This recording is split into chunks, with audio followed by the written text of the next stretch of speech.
गुलामाला गुलामीची जाणीव करून दिल्याशिवाय तो पेटून उठत नाही, असा क्रांतिकारी विचार मांडणारे थोर महामानव डॉक्टर बाबासाहेब आंबेडकर यांचा आज महापरिनिर्वाण दिन.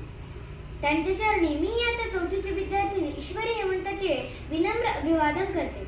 डॉक्टर बाबासाहेब आंबेडकर यांचा जन्म 14 एप्रिल 1891 रोजी मध्य प्रदेशातील महू येथे झाला. बालपणापासूनच त्यांना ज्या अस्पृश्यतेचा सामना करावा लागला, त्याच अस्पृश्यतेला मुळापासून उखडून टाकण्याचे काम आंबेडकरांनी केले. आपल्या चाणक्य बुद्धीच्या जोरावर त्यांनी समाज परिवर्तनाचे अनमोल कार्य केले. शालेय जीवनात असताना एक दिवस बाबासाहेब शाळेतून आल्यावर जेवायला बसले. त्यांनी आपल्या वडिलांना विचारले, बाबा तुम्हाला नाही जेवायचं का? त्यावर त्यांचे बाबा म्हणाले, भीमराव तुझं जेवण झालं की मग मी जेवेन. असे 2-3 दिवस सलग घडले. भीमराव जेवायला बसले की आपल्या बाबांना विचारायचे, बाबा तुम्हाला नाही जेवायचं का? त्यावर एकच उत्तर असायचं, भीमराव तुझं जेवण झालं की मग मी जेवेन.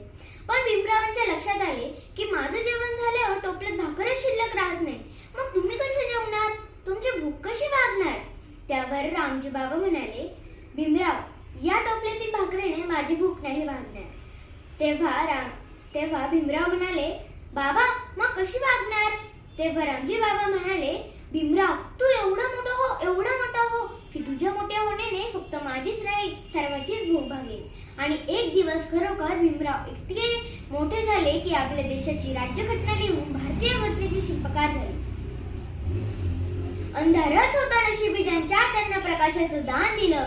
अंधारच होता नशिबी ज्यांच्या त्यांना प्रकाशाचं दान दिलं. तुमचे मानावे किती उपकार, तुम्हीच देशाला संविधान दिलं, तुम्हीच देशाला संविधान दिलं. अशा महामानवाला माझं कोटी कोटी प्रणाम. जय हिंद, जय महाराष्ट्र.